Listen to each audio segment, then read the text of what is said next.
everyone. My name is Hady Raphael, and today on the show, CF Montreal loses heavily in Vancouver. The men's national team thrashes Honduras in Toronto. Beth Priestman announces her squad ahead of the clash against France. Nick Bontis, and Victor Montagliani testify before the Heritage Committee. That and a lot more on episode 125 of The Ball is Round.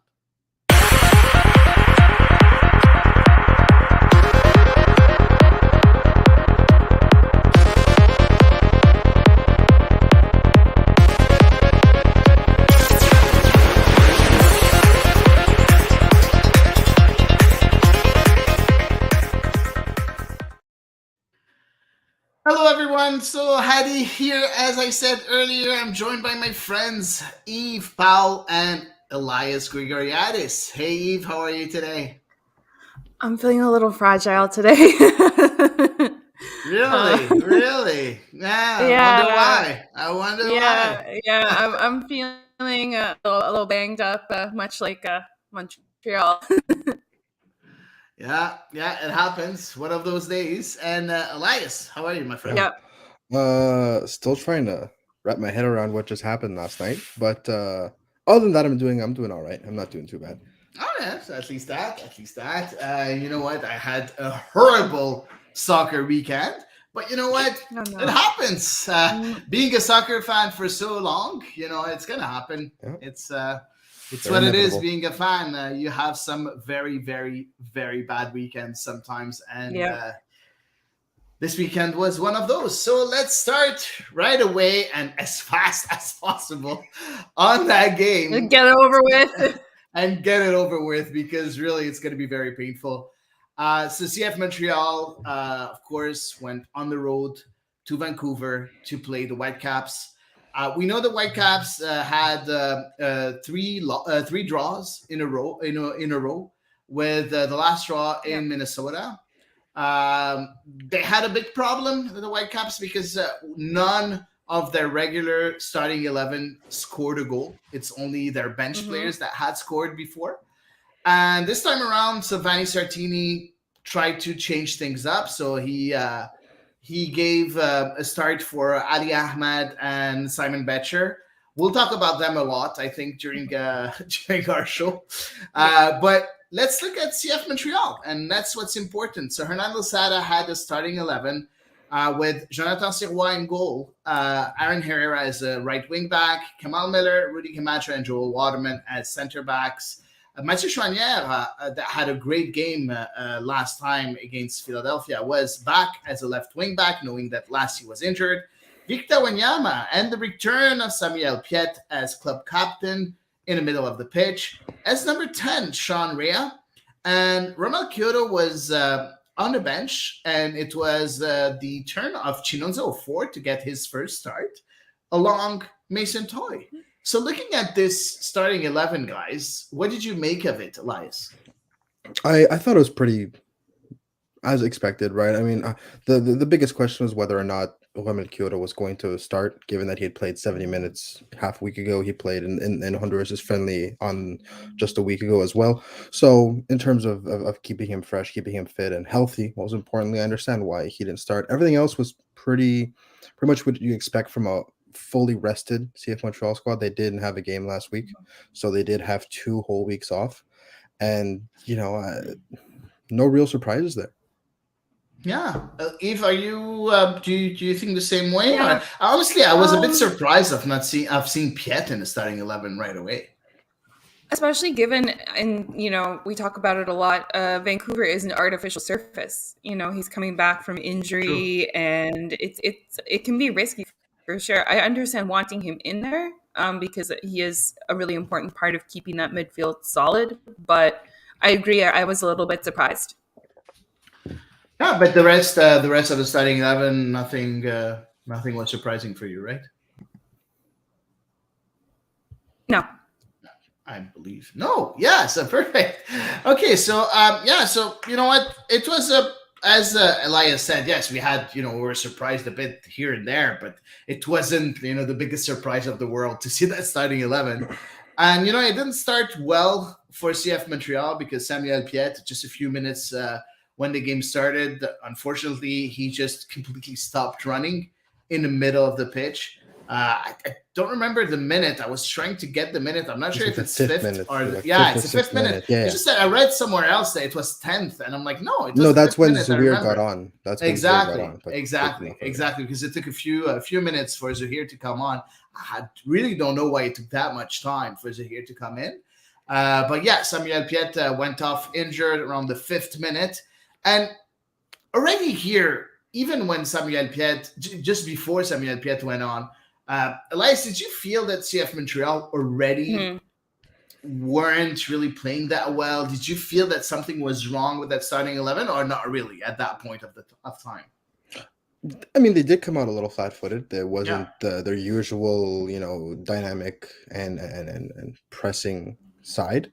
I felt like they did they did concede a little territory in the midfield, but it wasn't anything indicating a 5-0 loss. Right? Again, other circumstances did come into play, but it wasn't a great start, but it was by no means a bad start. It was just yeah, a little tired, which is something that they've done a few times this year yeah, on the road. exactly.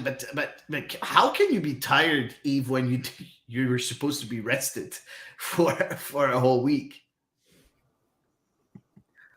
Well, I mean, obviously some players were traveling, not many.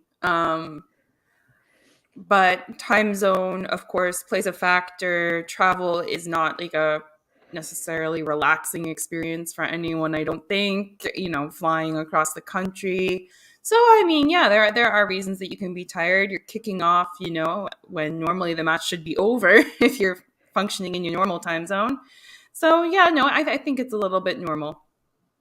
Yeah, and you know what? Of course, the Whitecaps at one point really started taking the game and the bull by the horns, and really the game in the hand, and starting having that possession that was kind of really, how can I say it? Like really crisp in a Yeah. certain way, and really.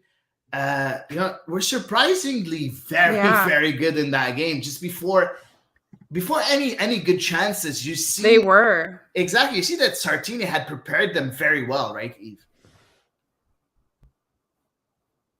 It felt like they were very hungry. Yeah. Like they were up for it. They wanted to win. They had lights in their eyes every time a ball came loose, and it felt like they were really a lot more up for it. Yeah, exactly. Now, of course, the first real chance came on a free kick, and a free kick of Julian Gressel around the 19th minute. A great shot from Julian Gressel. We all know the free kicks of Julian Gressel. When he was with Atlanta United, and even with DC United, he had a few good free kicks. But this time around, what a marvelous free kick he had. Of course, it was on the post of Jonathan Sirois. What did you think of it, Yves? Bending it around the wall like that, I think takes some great skill. So I thought it was a tremendous free kick. Almost inch perfect. Yeah, it was. It was. But Elias, the fact that he chose to go not over the wall, but really the other way around, like keeper side, and that's not something that you see quite often. No, and it's a sign of someone that really does have respect as a free kick taker, right? Because the conventional you try and get over, especially if it's on your dominant side. If it's, if you're right-footed, the left side is the best side to take a free kick. And that was the situation. And, everyone expected him to try and get it over the wall. So the fact that you have the confidence, but also have the respect that have maybe, the goalie's cheating a little bit and creeping towards that corner, you can go now across the wall and across the keeper and really kind of catch everybody off guard. It's a sign of someone that has not only a lot of talent, but has this notoriety as a set piece taker. And we've seen it time and time again. And that was really when the first major alarm bell, at least for me, the first major alarm bell Yeah. started ringing, was that post. It was like, they didn't convert, they didn't end up converting on the rebound, but that was when, like, okay, Montreal are in legitimate trouble. Yeah, I completely agree. Really, it was. Even if that was the first real chance, but there was half chances Yeah. for the first 15 minutes. That was half chances here and there for Vancouver, and we didn't see much of Montreal. And I still can't understand why we haven't seen a better Montreal start this year. I feel that every time that we start a game, we're flat-footed. Is it only me, Elias, or do you agree with that? I mean, they came out of the gate storming against Philadelphia, right, at home. But all 4 games on the road, you're right. Yeah. They've come out flat-footed. They've come out Yeah. not unprepared because I feel like they're aware of what they need to do. It's just it's seemingly not mentally like there for the first hesitant. 5-10 minutes. Exactly. So I don't know. I don't know if it's unsure about their role. I don't know if it's unsure about how they want to pace the game. I don't know if it's, they used to walked into opposing stadiums last year and said, "This is our stadium now," and then we do whatever we Yeah. want. And now this year, and again, they struggled to begin the year, and over the course of the season, that became their attitude. So it still remains to be seen how much they can kind of impose themselves. But the way that they carried themselves in these first 4 away games seems very much, we're going to wait and see what the other team does and then adjust Yeah. accordingly. It's good to have a Yeah. team that's adaptable, but when you make your identity on your adaptability, you end up conceding sometimes a little too much, especially on the road. Right? At home, you could kind of dictate because you have the crowd, you have that momentum. But on the road, if you're trying to adapt to the team that you're playing against, you have the chance to run the risk of getting overrun, and that's what happened against Montreal. That's happened for Montreal against Vancouver. Yeah, Exactly. No worries. Yeah. We understood you, so that's the most important part. Now, a few minutes later, after that chance from Gressel, Ali Ahmed, who had his first start with the Whitecaps and had an amazing game. He was my man of the match. He was my man of the match. Co-man of the match. He was my man. You can't because Betcher was really good. So Ali Ahmed really moved the ball forward to Javane Brown on the right wing back, who crossed the ball. Brian White, Vite, both of them blocked by Aaron Herrera and Joel Waterman right in front of Sirois in the penalty area. For me, this should have been really the alarm and should have been something to wake up the Lozada's troops, but it didn't do that effect. Yes. How can you explain that? Because for me, that was a real warning. Eve.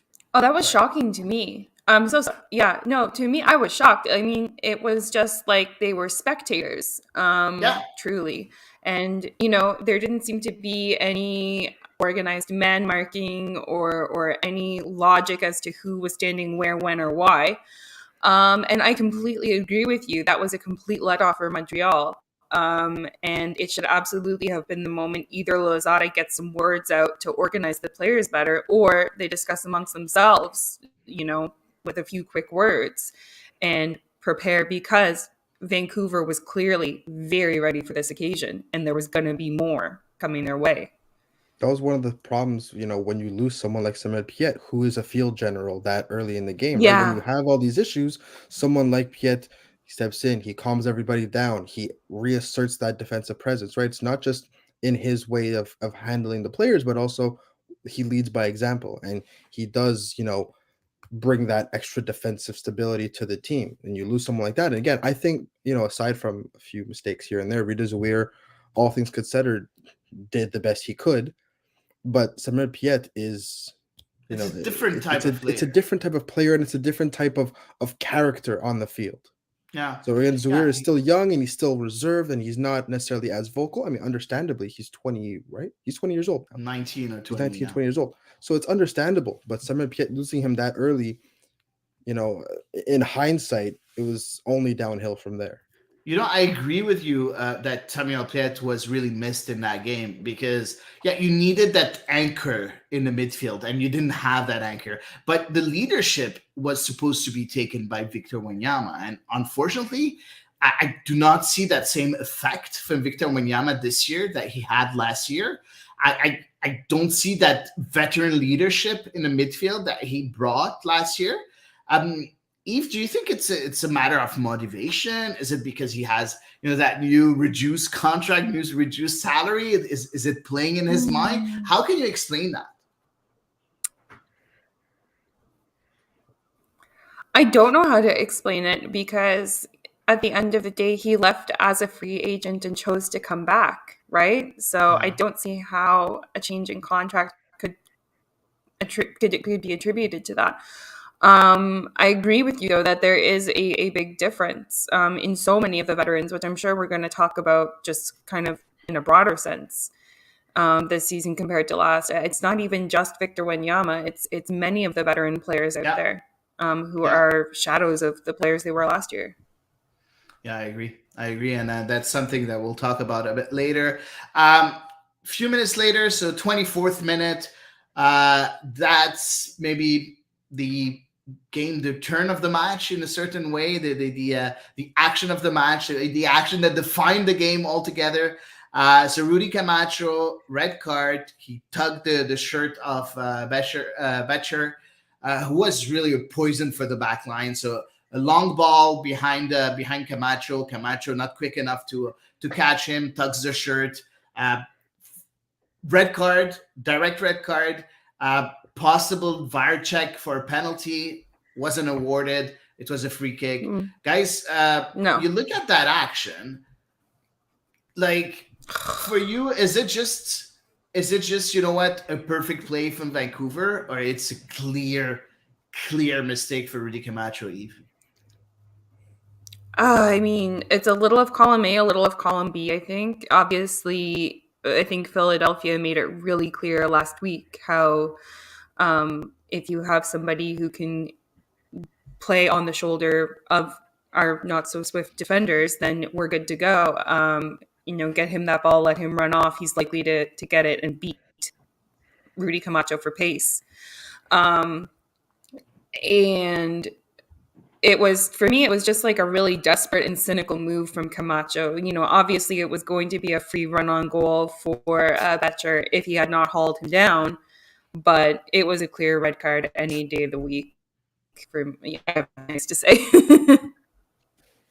Elias, do you agree with Chad? He should have let him go and instead of making the foul. I mean, here's the thing, because we talked about after the Philadelphia game how Camacho's pace or lack thereof is an issue, but this wasn't in the open field. This was in exactly. This was in the final third. This was crowded, right? So this was literally just a mental through ball. Yeah, a through ball right? He let Betcher in behind him. Yeah, and he did not cover it. He did not make sure that Waterman slid it over. He didn't make sure that Wanyama was aware, or anybody, that he was stepping up, and it kind of just got taken. That gap was exploited, and then he kind of made a rash decision that ultimately saw him get sent off. But I think it's an accumulation of mistakes. Right, there wasn't just one big mistake. It was several small mistakes. Right, stepping up, not checking where the run. Then the decision to foul instead of maybe seeing if Waterman, who was on his way over, was going to contest and they could switch spots. So it was a bunch of different mistakes at the same time. And this is what worried me more. The goal against Philadelphia is going to happen because Rudy Camacho, like we said, is not a spring chicken. He's not an Olympic sprinter. That is not his game. Defensive consistency in, when they're defending in their third, and all 22, both sides have almost all their players in one half, that's when he does his best work, because it depends more on reading of the game than necessarily athletic ability, and that's where that kind of let him down. That is a cause for concern. So again, Camacho got sent off. We didn't really talk about this, but Waterman was lucky to have not gotten sent off on the foul that led to the Gressel free kick. Yeah, exactly. And we're gonna get back to that a bit later. Get back to that, but ultimately, it showed that Montreal's defense was not ready, and the way that Vanni Sartini lined up his team was perfectly done in terms of exploiting the weaknesses that Montreal had. So, I mean, my hat goes off to the entire technical staff of Vancouver, who really prepared for this game in a perfect way, because every single move they made was infinitely precise and so well calculated. It looks like they were playing FIFA, and it was, they had it on easy mode. It was so well done, and Montreal really couldn't do anything, right?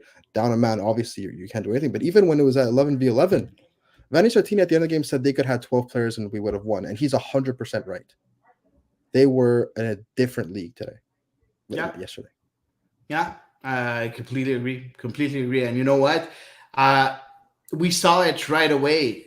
as soon as the red card was awarded to Rudy Camacho, that dominance was even Oh, fueled by something else. Like they were oh hungry, yeah, like Eve said, but even more hungry after the red card. They really yeah, wanted to give their fans their money's worth, and it happened right away with and they did. Vide. Exactly. Around the 28th minute, Vide gave a ball to Betcher in the area, back heel from Simon Betcher to Ali Ahmad, who tries to score a goal in the side netting. Sirois was really vigilant and made the stop with his left leg. Now, of course, you know what, guys? Montreal did lose 5-0, but can we really blame Jonathan Sirois? No, no, just no. Period. No.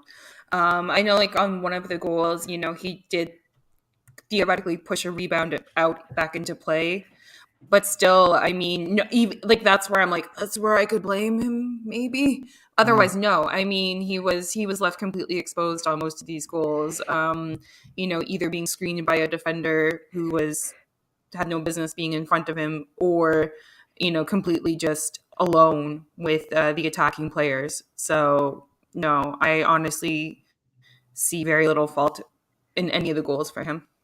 Yeah, I agree. I agree. It would be very harsh to really blame Jonathan Sirois for any of those goals. Uh, after a few minutes, still Vancouver was pressing, putting pressure on CF Montreal backline, trying to create as much as possible, trying to dominate the game, and they really did that very well. There was a shot from Julian Gressel in a tight angle around the 36th minute. It was really well held by Jonathan Sirois. Just a few seconds afterwards, it's Javane Brown that really stole the ball from Rida Zuhir around the 37th minute and really catapulted another long ball behind the defense. And this time it was mistimed by Joel Waterman, who tried to head it. He wasn't able to really head the ball. It came to Simon Betcher, who again made that call behind the defense. 2-on-1. It was Betcher and White with only Corbo between the two. He lays it off to, of course, Brian White, who really scored. It was 1-0 for Vancouver. Elias, it was a logical goal at that point because Vancouver was really the better team at that point. But did you really think that it was gonna go from bad to worse for CF Montreal? Based on the way that they were playing after going down to 10 men, I Yeah. was worried Yeah. because there's two ways you go about being down to 10 men that early, right? Because there was basically just over an hour of game time down to men. And so you either lock it down, you play for a draw, and then maybe if the opportunity to hit back on the counter presents itself, you do something. But otherwise, you just make life as difficult as possible. You play in a low block and you defend. You do that, or you kind of hope that your momentum, you try and generate some momentum and maybe catch the team off guard and then generate some offense, right? And it seemed like Montreal had decided to do both. But neither you can't do either when you can't do both when you're down to 10 You men. yeah.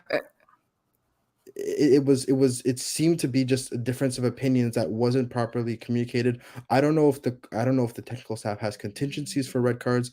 I don't know if they were kind of just, going with the flow and making it up on the fly, but it seemed like nobody had any real idea of what to do. They ended up putting Kamal Miller at left back, which was somehow an even worse idea because already he was not Mm-hmm. 100%.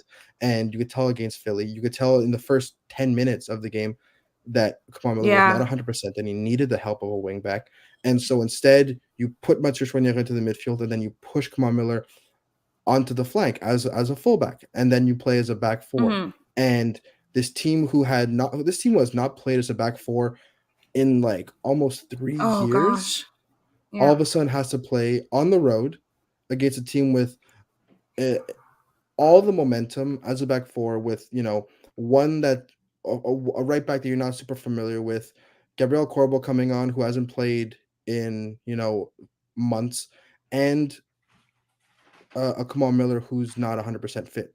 And I don't know what they were expecting. I don't know what the mentality behind those changes were, but it it blew up in their face, obviously.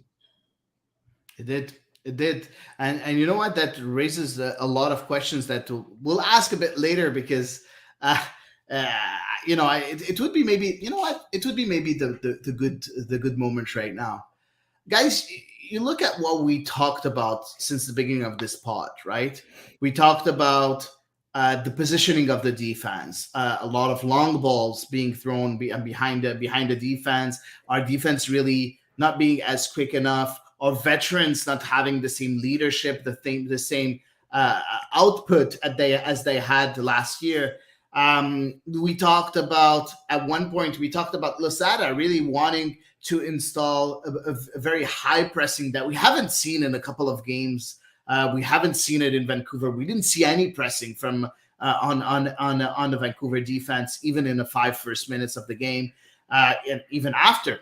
And yes, of course, we had that win in Philadelphia, but do you think it's too early to say Losada out? Do you think that a lot of people are saying that Losada hasn't proved anything yet and he's about to get fired and sacked? Is it too early? It feels early, and I'm the resident pessimist here. So yeah, it feels early. It's only been 5 matches. That being said, you hope to see signs of improvement, week over week. And obviously, last night's match is an exception because they did take a red card and go down to 10 men. They did lose a player to injury really, really early. Their captain is a very important player. So there are asterisks to put on it. However, I'm not 100% sure if we're seeing improvement match over match. Obviously, Philadelphia occurred. That was a fantastic result, but it took some doing to get that result. But if we just look at the road matches sort of themselves, maybe I'm not sure if I'm seeing improvement because once again, Montreal did play. I'm not surprised but again, even before going down to 10 men, Montreal did not put a shot on target, and they did not do so for the entire game, same as on the road in Nashville. That's concerning, and it remains concerning. So yeah, I think it is too early, but all the same, he's not really giving us much to work with. I don't feel right now. I like that. I like what you said, Eve. Elias, what do you think about what Eve said, and of course about my questions? Yeah, I mean, Losada out. These are the same people that were calling for Wilfred Nancy to be out after the first few weeks to 3 years ago, right? I'm not, or 2 years ago rather. So I'm not lending too much credence to that.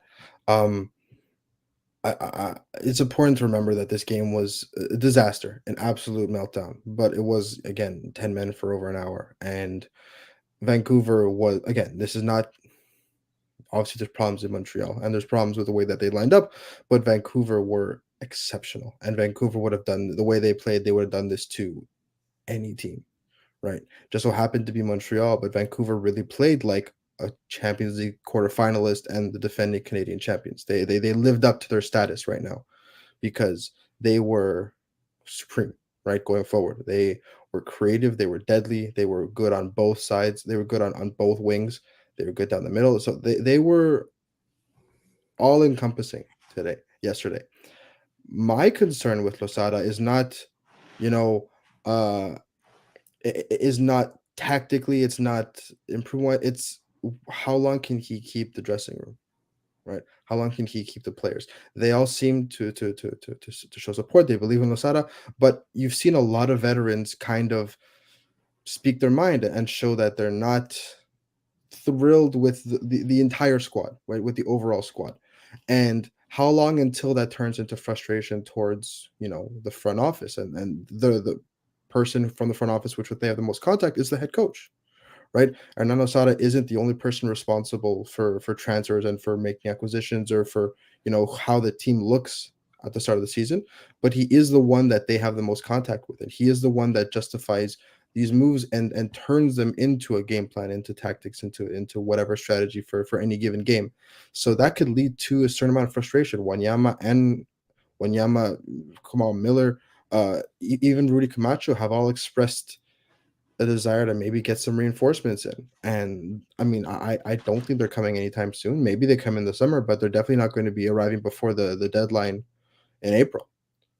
So by that time, will things have gone better? Will things have kind of deteriorated in that locker room? It depends again on the leader stepping up and how many of these games can you really, you know, go through before stuff takes an irreparable turn.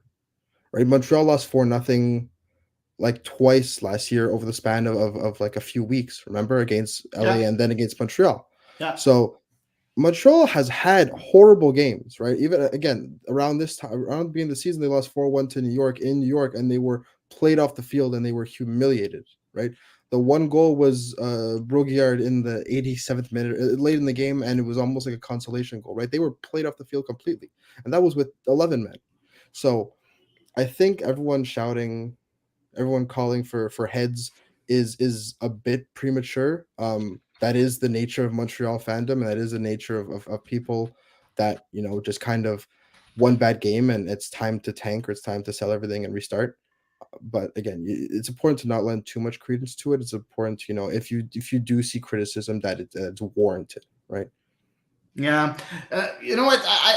I kind of agree with what you said, but I just want to point out a few things. So first of all, I want to give a few of the comments of our listeners.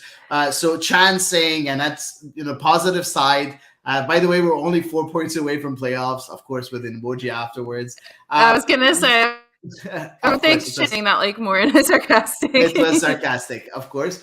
Second of all is Trophy Lair saying, I think the coach hasn't implemented his style of philosophy. On the other side, Nancy has adapted quickly and his new crew has aligned. But then he said, season's young, let it mature. You know what? I want to be that guy. And you know what? I've always said I'll wait 10 games before judging a coach. And it's not it's not my definitive answer, but what we usually see in a coach when he's trying to implement something, you see something that's regular from one game to like another. repetitive. You see an idea that's being installed. You see something that's being implemented. Right now, from Hernan Losada, I didn't see anything. And like you said a bit earlier, Elias, you said that you haven't seen, you know, that when we talked about the pressing, you haven't seen the same tactical approach of each game. It seems that they're on the pitch and trying to do something, and they're not really consistent in what they're trying to do. And that's exactly what I'm seeing too. And second of all, when you see veterans really letting down the team, we talked about Camacho, we talked about Wanyama, we can talk about Waterman, and we'll talk about him a bit later. Kamara being gone, the veterans really losing the trust, like the coach really losing the trust of the veterans, it seems, on the pitch. That's a very bad sign. It's not a really good sign as of right now. And the way Hernan Losada was sold to us was like high pressing, beautiful game, and stuff like that. And we haven't even seen a glimpse of that yet. And that's what really troubles me, because when you look and you try to make a comparison with Wilfried Nancy when he started. When Wilfried Nancy started, it was very different because we knew that what he was trying to do. He wanted a possession game. Montreal had never had a possession game before. He wanted a possession game. He wanted to play forward. He was trying to play from the back. All these were signs of something that he was trying to implement. Right now, with Hernan Losada, we're not seeing anything. There's no idea behind it, or at least I can't see it. Maybe it's only me, but I can't see anything that's consistent from game 1 to game 5, because right now we are at game 5, right? Game 5 or game 4? Game 5, right? Yeah, game 5. So that's what really troubles me. Now, of course, we are going to give time to Hernan Losada. He might surprise us. He might have something in his head right now that he wants to put in place, and the players are not understanding it yet. But honestly, I don't see it as of right now. Any comments to add? Anything to? No? Good. Let's move on. Next action was around the 43rd minutes. Kubas, who was great in midfield for Vancouver, I think one of their best players all around, gave a really good cross to Martins, the left wing back, who gave it directly to Ali Ahmed in the box directly. Low cross directly to Simon Betcher that only has to redirect it in a side netting. It's 2-0 from Vancouver. It seems like a school play. It seems like it's I don't know, men against babies. No. Yeah, I have nothing to say, honestly, on that one. I got nothing to say. Wow. Okay, Eve is Yeah. speechless. No, I mean, it's gonna be copy paste reaction Well, I mean, for yeah, every goal. exactly. That's the next stuff. Like the several, all of the goals, it felt the exact same. Really. It's, Okay, there's a I'm- switching of the flanks. There's a switching of the flanks that's almost the same in each goal, right? No, but I just mean like the way that Montreal just seemed completely deer in the headlights each time. It was very, very similar, and like obviously, yes, the goals were different, but like the lack of just the lack of preparedness, the lack of Defensive of awareness. yes, thank you, that's the word I was looking for. It was consistent on every single one of the goals, just in its own different little way. Elias, you coach a team, of course, of young players, but still, you coach a team. How do you come back from that? How do you win your team back in a certain way as a coach? In the game or overall?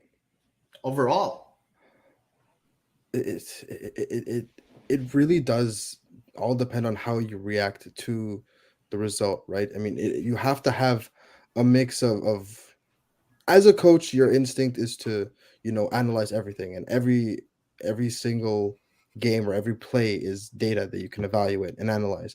But I really do think that all the players just want to pretend this game never happened. So you need to strike a balance, right? So you can take individual moments of the game where you find there are learning opportunities, and you can then turn them into evaluations, and you could talk about these specific moments. But as a whole, you have to kind of let this game go. This cannot be a game that you spend too much time analyzing, because it'll feel like a game that was entirely Painful. on merit and not an outlier, right? So if you feel like this game Mhm. isn't an outlier, then you're in trouble, because then you entertain the possibility that this could happen again. When in reality, if you forget about, like, the goal is that this never happens again, obviously, but you have to approach it as such. If you say, okay, well, this was wrong and this was wrong and this we have to fix, no. You could find certain specific moments of a couple, but ultimately, on the whole, this game never happened. Right? yeah. This game was one big April Fool's joke and never happened. Right? Yeah. That has to be the ultimate. The you can spend a few days again talking about it, but by Wednesday, this has to be a game that is never mentioned again. It's like Never that spoken about again. that It's that Kansas relative City. that we don't talk about. It's That Kansas was What City. happens in That's- Vancouver stays in Vancouver. exactly. It's that relative that you don't really talk about. That's this game. The But family doesn't really is it- talk about them. That's Is why. it Kansas City of No. 2022? No, this is not Kansas City. No, that's Kansas no, City no, very was different. Kansas City was an actual outlier, right? This game, you have to treat it as if it's not an outlier, because you don't know if this is an outlier or not yet. This is still early in the year, and if the injuries Mhm. continue like this, you could face more games like this. We know for Hopefully a fact, not. and the team was at the point in the season that they knew that Kansas City was a one-off, and that they could play this game 100 times and that result would happen exactly one time. That's fine. This game, we don't know that yet, which is why you have to treat it as such. It's all about mentality at this point, and Yeah. you have to have that mentality that this is not going to happen again. Chan put it very well, right? Leaders need to step up, less talking, and play like the game of their life. Too much complacency. After the third goal, right? That happened right after the second goal. We'll get to that later. And everyone's shoulders just like, all right, well, okay. Yeah. You know what? And that's exactly, I love it because it's a good transition to the third goal, not even a minute after. And I think Yeah. the announcer was still announcing the Mm. Yeah. second goal. Yeah, he It was at was. the 44th minute. Gressel steals the ball again from Zahir at the 45th minute, gives it to Brian White. His shot, really placed, a well placed shot, was stopped by Sirois, who really tried to stop it by diverting it on the side, which is what you need to do, not Normal. put Yep. it back in the middle of the pitch. And of course, unfortunately, there's no defenders to really clear the ball. Julian Gresser was at the beginning of the play, at the middle of the pitch, was able to come and be in the area completely alone and push it in the back of the net. Like, for Shocking. me, this is shocking. This is complacency. This is the definition of being complacent. That's really the Yeah. definition of being No. complacent, and this is unacceptable. It was one of the worst goals I've seen Montreal concede. Yeah, and in a while, in recent memory. In recent memory. Yeah, I think I haven't seen that since Remy Gard. Wow. So yeah. Oh man, there's Yeah. a name. It was that bad. Yep. It was that bad. Oh. Of course, that was halftime, and we thought, you know what, it cannot get any worse. But we were wrong, unfortunately, because the beginning of the second half, just 2 minutes in, Javane Brown again gave it to Brian White, to Ali Ahmed, and it was 4-0 in the 48th minute. You know what? I don't want to talk about CF Montreal anymore. What a game from Ali Ahmed and Simon Fletcher. Good for him. Yeah, good for them. So amazing to see young players really thrive that well. Yeah. And you know what? Yep. They have a great future in the game. And hopefully they'll play for Canada if they are allowed to. Are they both Canadian? I think they are, no? I know Betcher's Canadian. I don't know about Taken to Google. Oh, yeah, he is Canadian. Yes, he is. He's Canadian. Yeah. Oh, that would be nice to have those players represent the national team. I think that could help us a lot. Yeah. And even I think 10 minutes later, Javane Brown again. I think involved in four goals. The right back, a low cross again, another flick in at the near post for Simon Betcher, who scores his second goal. 5-0 for Vancouver. Do we still need to talk about I think it was the mercy rule. No. What happens if Vancouver stays in Vancouver? Exactly. So let's leave it to that. I just want to say, because when you see negative, and a lot of negative like we've seen yesterday in the game in Vancouver, there's always something that's positive. And I'm not going to ask Eve first because I know she's going to tell me, no, there's nothing, Hady. So let's start with Elias. Elias, do you see something that was positive from yesterday's game? I think the only positive that I could think of is the fact that the club needs to go all in on Rida Zouhir being the heir to Samuel Piet.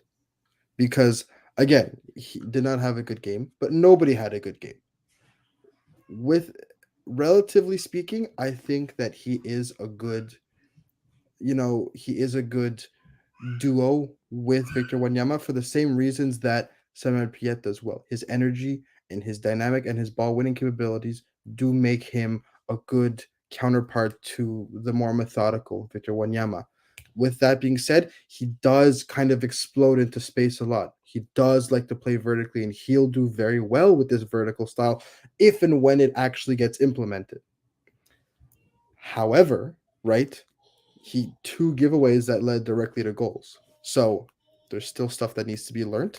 But I think that the only positive that you could take away from this game is that Rida Zouhir needs to start being groomed as Samuel Piet's eventual heir, right? Samuel Piet is by no means, in the twilight of his career. He's still more than capable of playing a full MLS season and then some. That's not an issue. But if you're this club that is looking towards the future and always kind of, especially from within the academy, looking at, okay, these are kind of players that could fit into the system we currently have.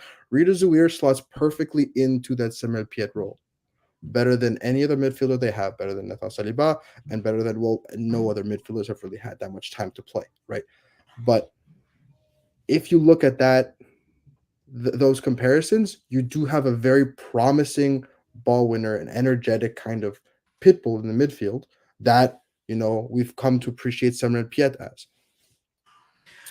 You know what? I agree with what you said about Rida Zouhir. I think he made a couple of mistakes, like we said.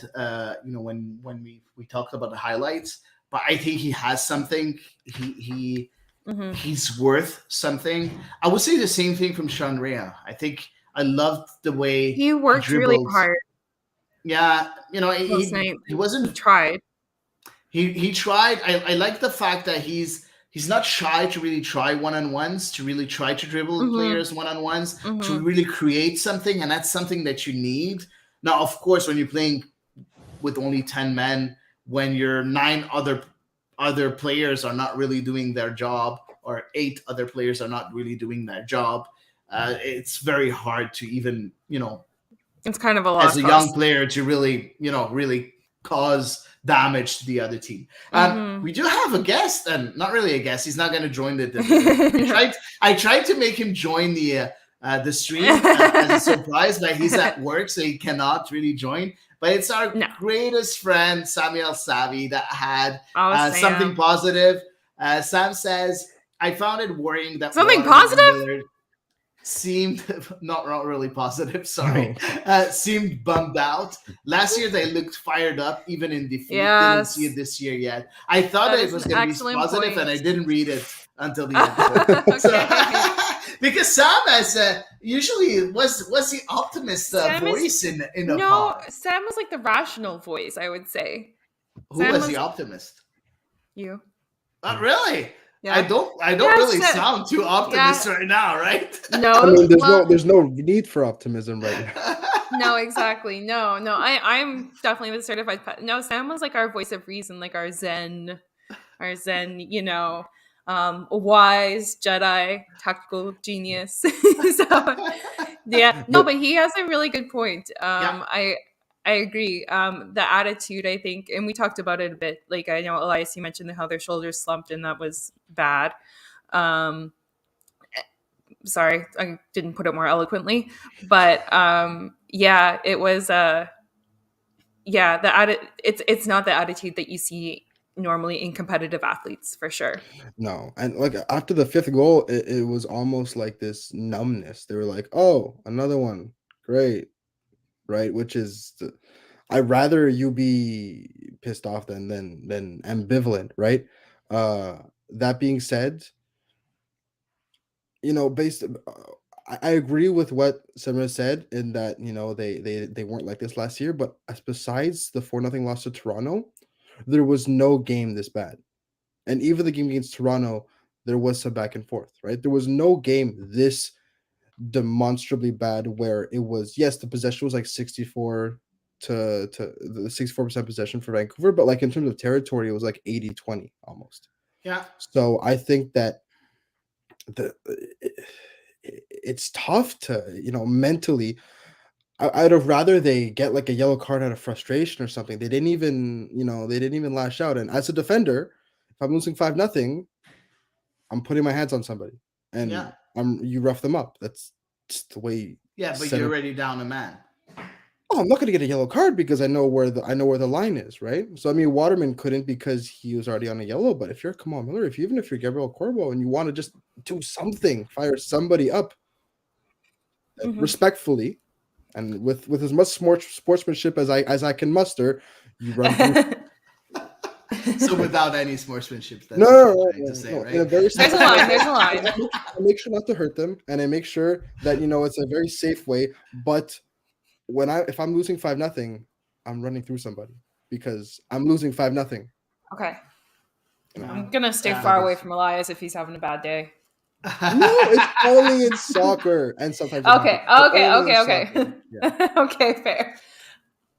So, you know what? Unfortunately, a 5-0 defeat for CF Montreal in Vancouver. We have a lot of questions and comments from our listeners. So I'm just going to start with the first one. And it was Alain's question. What is the most important, realistic, short-term fix that Losada can bring to this club? I already asked you a bit, Elias. So I'll ask Eve this time. Yep. What can he do? Play the youth, I think.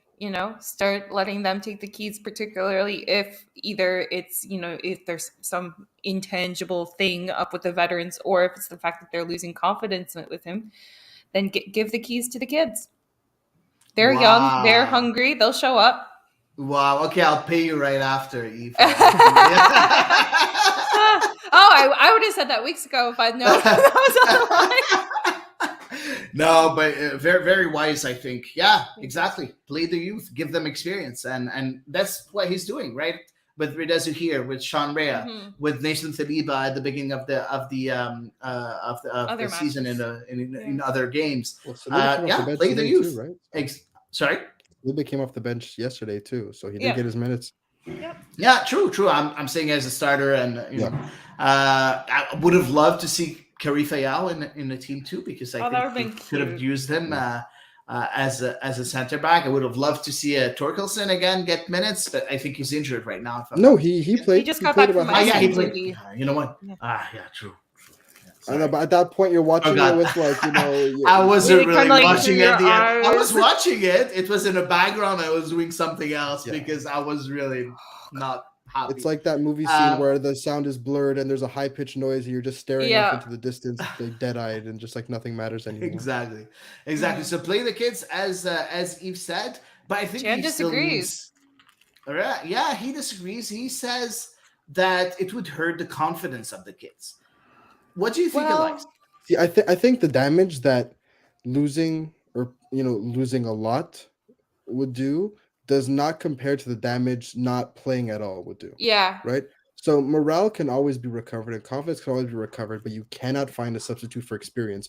Montreal saw that last year when they lost to New York. You cannot find a replacement for experience. And yeah, they may not like losing, but that's just going to be extra motivation because you don't want to lose, then don't lose, right? Because you have to hate losing more than you have to love winning. And I know it's a cliche, and it's one of my favorite sports cliches, but the more you lose, the more you're going to hate it, right? The most important thing about if you play the youth and they start losing is to not get complacent. Yeah, right. I agree. You cannot go into these games expecting to lose. You cannot go into these games expecting, well, it's going to be rough, but at least we're going to get some experience. No. We're going to get experience and points. We're going to get experience and a result. Yeah, I agree with you, Elias. I agree with Eve also playing the youth, and at the end of the day, they need to learn, and in order to learn, I think the best way to learn is to lose, because that's when you know that something's wrong. And that you need to do something else in order to shift it and shift things around. Moving on to the next question. It's from AFTN that we love, of course. Michael, Michael, our great friend, of course. That always we always have Eve that goes on the AFTN to talk about CF Montreal whenever we're invited. He asked, should it have been 9 men on the pitch with a Waterman tackle at the 19th minute? Also, can we play you every week? No, thank you. Eve, go ahead. You can give your take on those questions. Okay, yeah. So I think we were all pretty unanimous that Waterman's tackle deserved a VAR check, for sure.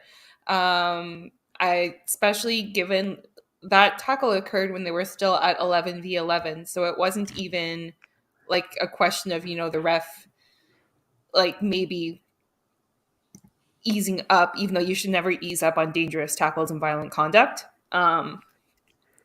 So yeah, no, I think it absolutely could have been a red card for Waterman's tackle. It wasn't violent. No, it's I was talking to my brother who's the ref, and he was talking about the considerations for a red card, for a straight red. Yeah. And so the main considerations are: is the attacker ahead of the defender? Which is yes.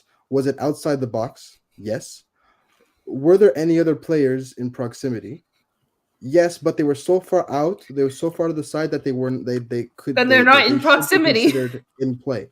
So all No, those in criteria meet, proximity, but but all not. those criteria meet the requirements for denying an obvious goal scoring opportunity, which is a straight red.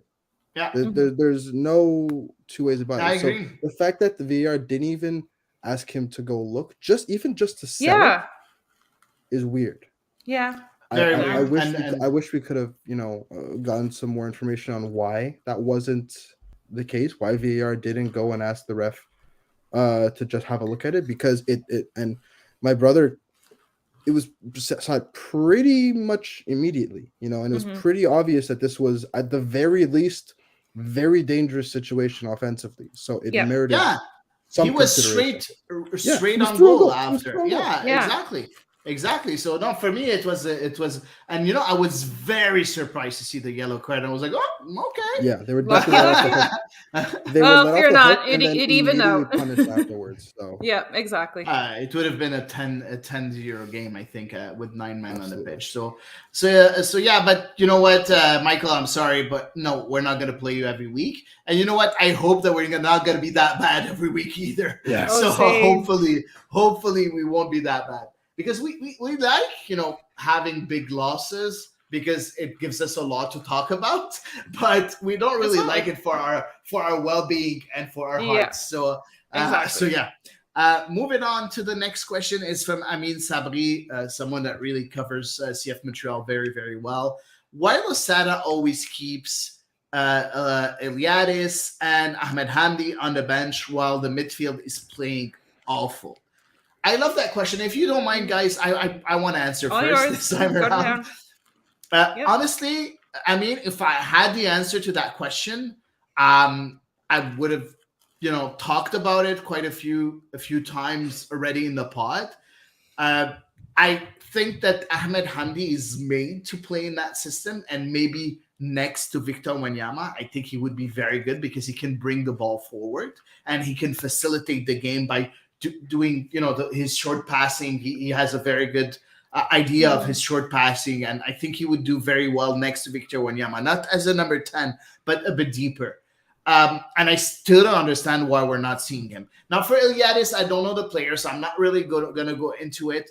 But we talked about playing the youth. We talked about giving a chance and giving experience. And why not give experience to Elias Iliadis? And I just don't understand. Now, is it Hernan Losada trying to establish something that I can't see? It's possible, but I don't have a clear and a clear answer on that question. Unfortunately, I don't know if Elias, you have a better one. He has again, this is kind of the case. This is similar. He's been asked, and he gave an answer similar to when Toy wasn't getting any minutes. It's there's people in better form that are currently ahead of him on the depth chart.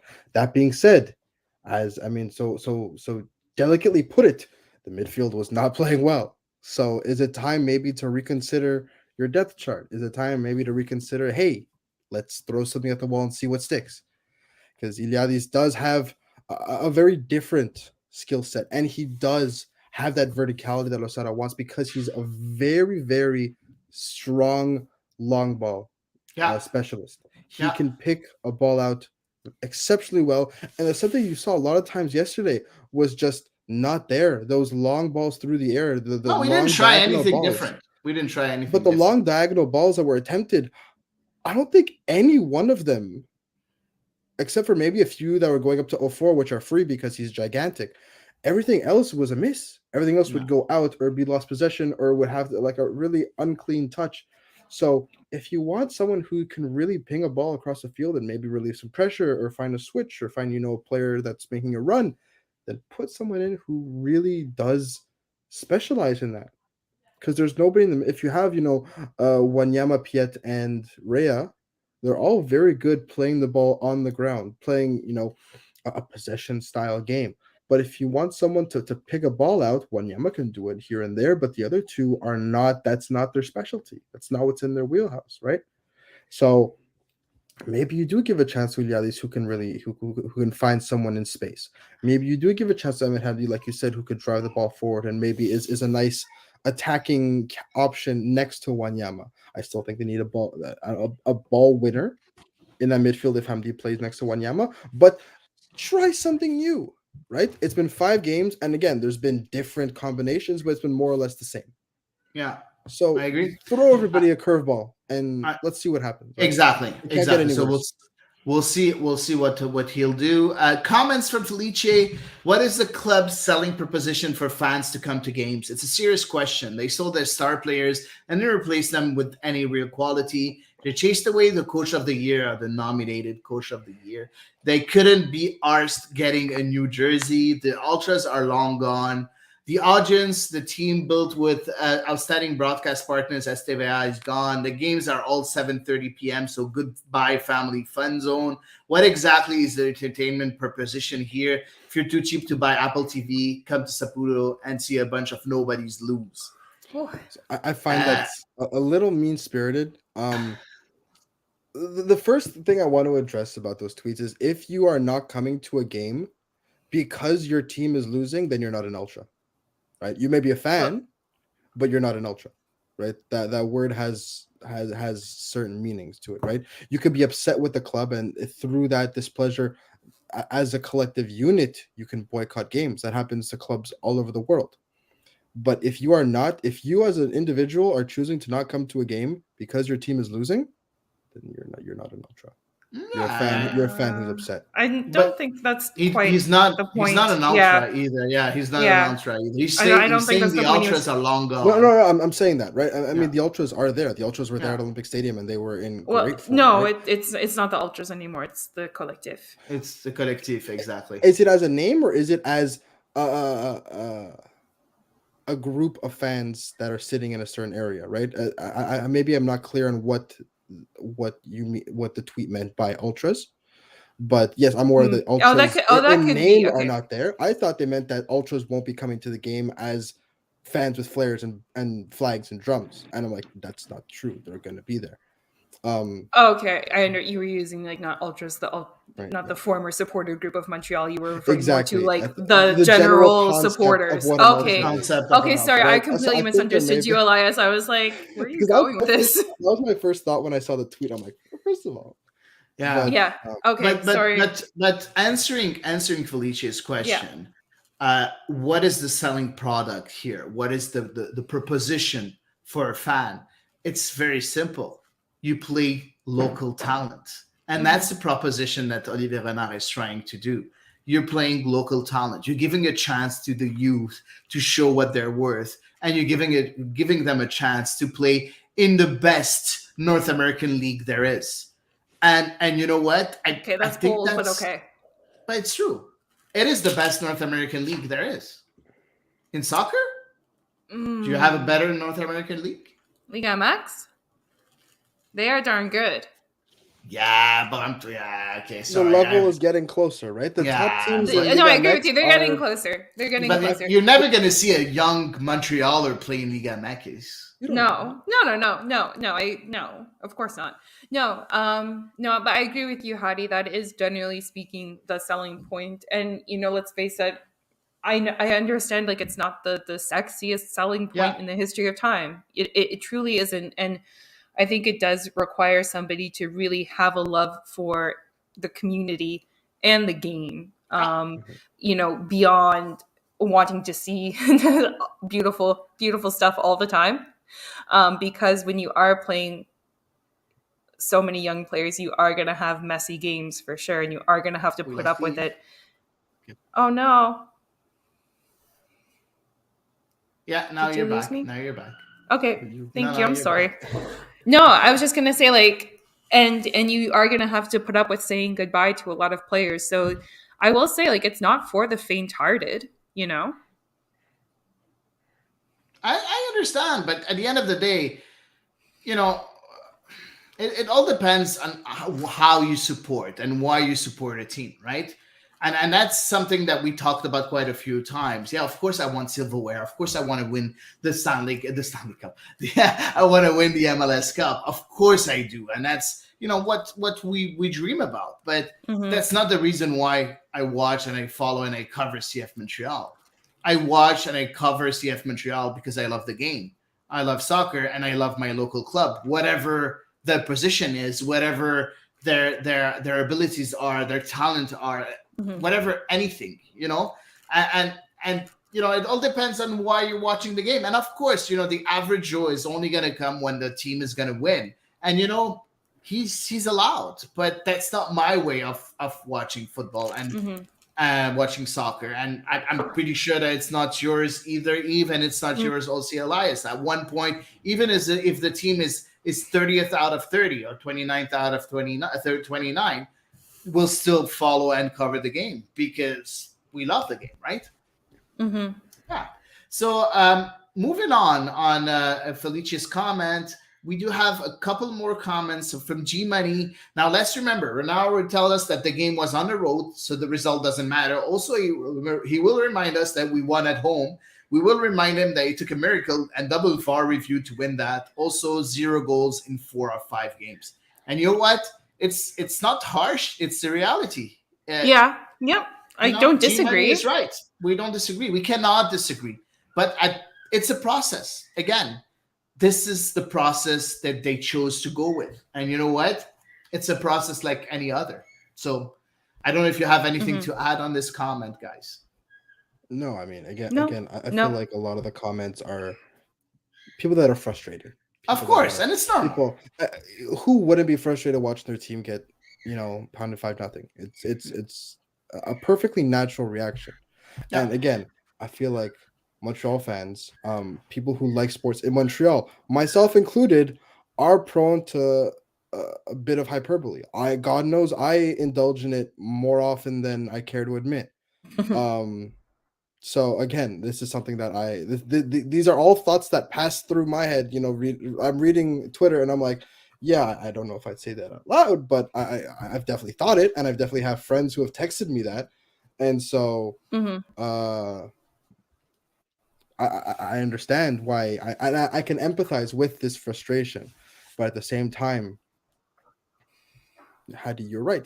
It's a process. Just. It is a process. At least give it your customary 10 games, right? That's exactly. The 10 game, the Hady Raphael 10-game system trademark pending. Moving on. Next question, Justin Shepard, a long time, very loyal listener of the pod. Is the progress the club made in building the fan base last season at risk of being squandered? Hard to envision casuals coming to the stadium with the current on-field product. We talked a bit about it, Elias and me. Eve, what's your take on this? Yeah, kind of like you said, Hady, obviously, the casual fan is likely not going to show up when the team is low in the standings and, the results aren't coming, goals aren't coming, etc. So I agree. As far as repairing the relationships with fans, I mean, I think still that is still relatively in a more positive space than the current short-term sporting outlook is. I think that does still remain in a relatively more positive outlook. Just as far as the question kind of maybe of those casual butts in seats, that I may suffer. But the core is still the same, and the core, that's what's nice. I have a feeling that last year we added to that core in a certain way, and this year this core is not going to be. It's not gonna be reduced. That core is still gonna be the same. So what we won as a core fan base is still gonna stay. It's just the casual fans that are not gonna be here. Now, will they stay for 3 years in a row? That same core? No, of course not. But for 1 year, I think we'll be okay for the core. The intake. Yeah, I think Yeah. No, I was just gonna say I agree with you. Like everybody obviously has their own limits. Exactly, for sure. Moving on, last question from Simple Guy. Is the current tactical scheme helping our defenders do their job defending? Seems to me they don't have the speed to defend long balls. Not having possession and control of midfield is hurting them. You know what? You answered your question by directly. You really answered your question. I don't think that it's defenders. The problems are not defenders. The problem is in the midfield. We don't have control of the midfield, and not having the control of the midfield, of course, poses a threat to our defenders because Unfortunately, they cannot defend the midfielders and the attackers running behind them. It's No, impossible, and that's what exactly. they're trying to do. So be careful, guys, when you criticize defenders. At one point, it's We a have unit, feelings right? too. It's but they have feelings like Elias said, but also like it's a unit, and the midfield has to help. If the midfield doesn't help, of course the defense is not going to be able to do anything, and that's exactly what we saw yesterday. That's it for CF Wait, Montreal. one thing. Yeah, Oh. go ahead. I forgot. Completely forgot. Thank you to Chen for reminding us. A selling point that I neglected to remember is, in fact, tailgates. Just a good time. Obviously, I'm usually there. So, yes, thank you. Shout out to Jen. It is a good experience. Next game, I think it's going to be in Montreal. Would there be No. a tailgate? Nope. Don't No. get New England on the road and then Montreal at home. Yeah, and don't get me started because I am actually going to miss the Stade Saputo home opener. No. I'm the worst. I am the worst. I am so dumb. I bought tickets to another show back in January.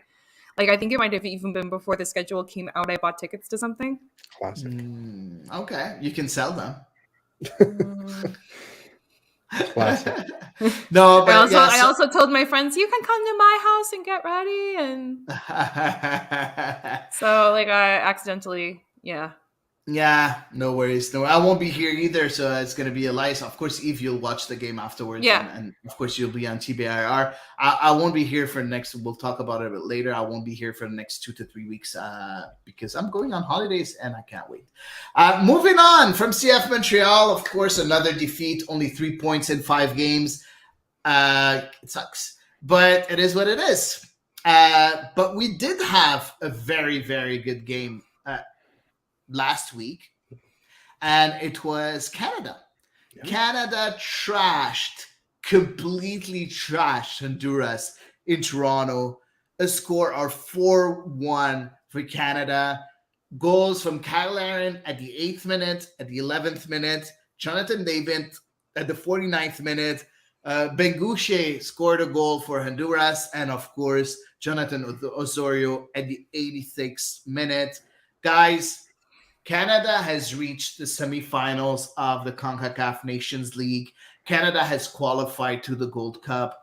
Canada is looking good under John Herdman. Kyle Larin is looking awesome under John Herdman. And I want to add the duo, Kyle Larin, Jonathan David, is doing fantastic under John Herdman. What do you guys think?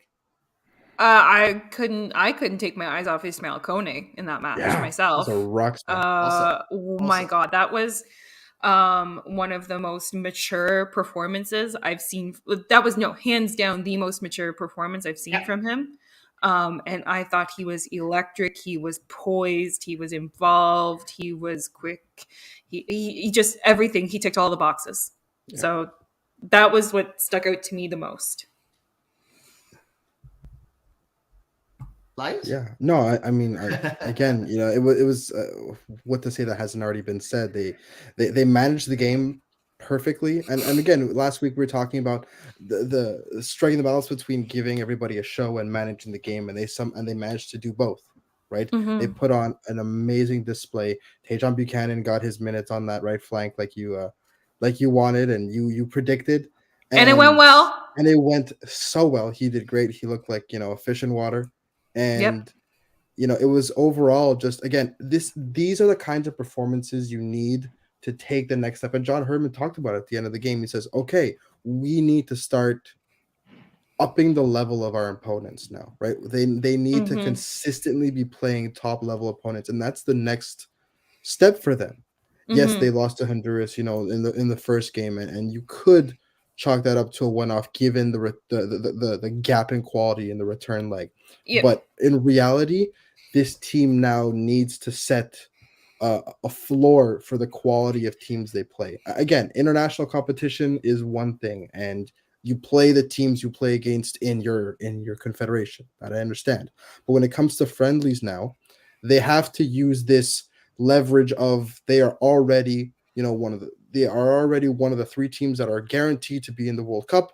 They are going to hopefully be playing in a Copa America. They need to use these this status to go out there and fetch higher quality friendlies now. The game against Uruguay before the World Cup, stuff like that. But they need that every single international break. They need Hmm. World Cup competitors. They don't need, to play against Bahrain, for example, or teams of that ilk. They need to really start pushing themselves. And again, it's no disrespect to the Bahraini national team, but if this group wants to grow, and if this federation wants to improve, the only way forward is by playing better teams, because Yeah. you're not going to develop by smacking people 5-0, or having a close game but with your B team that does nothing. Hmm. Nobody No, gains anything from that, and then you get to a major tournament and you know you don't really leave get with the one results you goal. need, and you leave with 1 goal and 3 losses. Yeah. Right, so this is the next step now. They've got to the semifinals. That is the bare minimum of Nations League.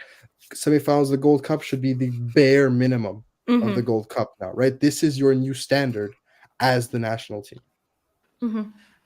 Now, looking at the next international window, Canada is going to play, of course, the semifinal of the CONCACAF Nations League against Panama.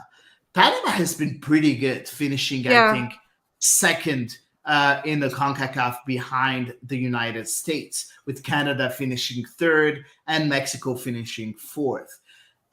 What can we expect from Panama, Eve? Because they've been unbeaten in not a very easy group. They No. beat, I think, Costa Rica twice, and they also beat another team, Martinique, I think. Yeah. Also, they beat them once, and they got a draw. Also, what do you make of Panama? It seems that Panama is really doing very well right now. Is it a very Hmm. dangerous team for CF Montreal, for Canada? Yeah, I definitely think they can be. CONCACAF, that is one of the, uh, like main factors of CONCACAF that makes it so special, is that any team can theoretically beat any other team.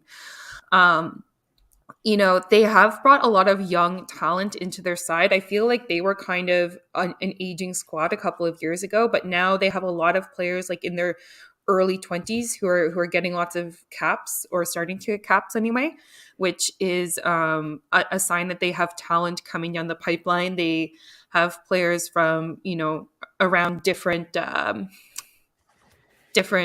leagues and different Yeah, teams. So yeah, not just playing within the Panamanian leagues, which is also important, of course. Um, they have several MLS players who we know and recognize, like Anibal Godoy, their captain, who I think is like a constant thorn in the great, side. great Yeah, with Nashville. yeah, exactly. No, so I think absolutely they're a very challenging side. They have a lot of players who do have great technique, who do play in some top competitions, and I think we do need to be worried. Yeah, yeah, exactly. And Elias, you talked about friendly opposition, a certain caliber of friendly opposition. Of course, we're playing Panama. That's gonna be, I think, a high In Las intensity Vegas, yeah. game. Yeah, a high intensity game, Yeah. because it's still the semifinal of the CONCACAF Nations League. Of course, it's not a very important trophy, but it's still a trophy to Still win. silverware. Yeah. Exactly, it's still Hmm. silverware. But what's really nice about it is that, win or lose, 10 games later you have the Gold Cup, Yeah. Hmm. and it's still going to be, win or lose, it's still going to be a high intensity game that's going to prepare you well for a very important competition, which is the CONCACAF Gold Cup for 2023, right? Yeah, I mean, it's obviously ideally you win both, right? And you get double the silverware. But I I think it's important to, yes, use this as a preparation and as a stepping stone to the Gold Cup. But at the same time, you don't want to take it too easy, develop bad habits and stuff like that. Because at the end of the day, what this team needs more than anything else is, yes, high level competition, but also high level games Yeah, where there is stuff at stake. You're in yeah, the semifinal for silverware. You are in the final for silverware, right? So yes, this is, in my opinion, this is not as important as a Gold Cup, but you know what? It's still silverware. of And course, getting of Hmm. teams course. in that situation, and getting teams in that your team in that mindset that we're fighting for a trophy right now Mhm. cannot be replicated. Doesn't matter how good your friendlies are. So I Yeah. think that yes, obviously, if you have to prioritize one, you prioritize the Gold Cup, but no, you don't have to prioritize in You this don't case. have to. You You can can win play both, your full like you said. squad, Yeah. and there's no real fixture conditions. Like you said, it's 10 days. That's plenty of time to rest and then get going again. But you don't want any injuries You don't want any because injuries, but hey, you do an have injury, two games, right? You injuries have the happen in training. semifinal. You have Injuries the happen semifinal everywhere. in the 15th, right? You have the semifinal on the 15th. Yeah. If you win, you have the final on the 18th. Mhm. Eve, is that risk of getting injured? Is it a real threat to not really give it your all in that Nations League before the Gold Cup? No, I think you do have to give it your all because it is silverware. Canada, I think, is in desperate need of a piece of silverware to confirm that they are one of the top dogs of CONCACAF, and it's really hard to make that claim without any trophies to back it up. Yeah. So I think they do have to, whether or not there is a risk. Yeah, exactly. So hopefully we'll see silverware with the Canadian national team, the men's national team, because we do have the women's World Cup. Also, it's going to be a very, very, very busy summer Yeah. for all Canadian fans, and we love it. And we're going to be here on the Ball is Round to cover them all. Every second of it, we'll be here to cover it for sure. Moving on, the women's national team. They were preparing, of course, their game against France, friendly game against France. Beth Friesman gave her squad, announced her squad a few days ago. Some surprises in that squad, and of course, we'll ask you, Eve, what you Mhm. think about it. Of course, we do have the normal players that were picked up in goal, still the same three. You had in defense, you still have the same core. You do have the return of Jade Riviere, which is a very good news for the Yeah. Canadian national team. You do have a new person with Sydney Collins, so we'll talk about her with you. In the midfield, no changes at all. And as forwards, we do have, again, another very young player, 17-year-old Amanda Allen, that makes a place with the women's national team. Eve, what did you think about that squad from Beth Friesman? I really like the squad, to be honest with you. I'm obviously beyond thrilled to see Jade Riviere back, especially given that we just lost Janine Becky to injury. As well, glad to see Bianca St. Georges get a look in as well, because I thought she did impress when she got the chance to play versus Australia. I really don't know Sydney Collins, to be honest. She is, of course, a relative new player. She's with the North Carolina Courage in the NWSL after completing her NCAA years. So she's definitely going to be a question mark and kind of an unknown factor. And then we do have Amanda Allen, like you mentioned, who is potentially actually going to bypass NCAA entirely. And there are some rumors that maybe she's actually going pro because she has been seen training with the Orlando Pride. Nice. So Interesting. very, very young, very, very talented. And so obviously definitely a player to keep an eye on. I really like the squad. I think it's a good balance of our usual veterans who we know and love and some youth players and to start bringing into that fold so that they can start taking the reins. Yeah, I agree. We don't see Shalina Zadorsky. I don't know if she's injured. Had an illness actually. She's missed a few matches with Tottenham through illness. Yeah. Okay. So that's why we see Sydney Collins being called up because Zadorsky is not here. So you have, but and that's a question for you, Elias. Do you think, looking at the center backs that were chosen for that squad, should we expect a back three? Because you do have Buchanan, you have Collins, you have Shield, you have Jade Rose. Now Jade Rose can play also as a right back. Of course, we saw her in a last international window. Is that something with four center backs? Is that something that you envision? I don't think with regards to selection, you see that Priestman has done some experimentation, but I think in terms of formation, I don't see too much experimentation. Again, this is still France, it's still the French national team, it's still a big challenge. Oh, So and Yeah, yes. we'll talk about no, the I'm so French sorry, Elias. I didn't national mean to team cut now. you off. Yeah. With the French national team, right? So I don't think I'd see too many big risks with regard to overall formation. I think that if they do try a three back, it'll be like a back five almost, to try and hit back on the counterattack, which is something that they've had a decent amount of success with. But overall, I do think that you could see Jade Rose at right back the way she was at the She Believes Cup, and that could be that she did very well in that position, and I think that that's Mhm. probably going to be where she'll be deployed. One fun fact actually about the French national team. Hervé Renard, Yeah. who made all this news as the Saudi Arabian head coach and who went viral and who beat Yep. Argentina, he is now the head coach of the French national Yes. team. So that's Yeah. going to be super Exactly. interesting to see all his Yeah. antics and all his passionate yelling, but this time in his native language. Yeah, I Right. just want to talk about, and I'll ask you, of course, Eve, about the Mhm. French national team. There's been a lot of turmoil Yeah. in France, of course, with Corinne Diacre. the ex national team coach Corinne Diacre being let down by the team. Of course, the players like Wendy Renard, like a lot of players, really didn't want to play under her anymore. There was a lot of controversy around everything. Of course, she did say some very not very tasty, Negative. negative Yeah. and not very interesting comments. So I'm not going to talk a lot about that. But Hervé Renard, who comes, of course, you talked about experience with Saudi Arabia, of course, but let's not forget that Hervé Renard is also the winner of 2 African Cup of Nations. Yes. One was He is no Zambia, joke. one with Ivory Coast. Former coach of Sochaux, former coach of Lille, very good coach, very, Yeah. very, very good coach.